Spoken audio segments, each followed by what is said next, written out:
তুমি কি মরবা না? তুমি কি কবরে যাইবা না বাপ? এই পৃথিবীর কত রাজা বাদশাহ কবরে চলে গেছে, তুমি কি কোনোদিন কবরস্থান দেখো নাই? তুমি কারো জানাজা পড়ো নাই? তুমি কি কোনো মানুষের লাশ দেখো নাই? আমি 5 দিন আগে আমার জ্যাঠার সাথে কথা বলে আসছি, বাড়িতে খোঁজ খবর নিছি। 5 দিন পরে আমার জ্যাঠা মারা গেছে। আমি জ্যাঠার দিকে তাকাইয়া বাড়িতে গিয়া দেখছি আমার এই সেই মানুষটা যার সাথে আমি কথা বলছি, উনি নাই, চুপ হয়ে গেছে, হাত নড়ে না, পাও নড়ে না। আমি জানাজা পড়াইছি আমার জ্যাঠার,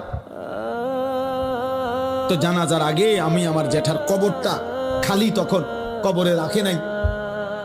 আমি কবরের দিকে তাকাইয়া অনেকক্ষণ 8-10 মিনিট হইব, আমার বাবার কবরের পাশে আমার জ্যাঠার কবর।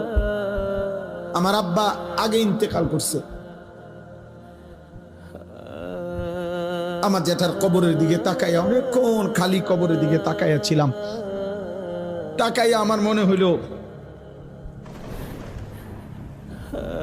কবর যেন আমারে ডাক দিয়ে বলছে, আনিস,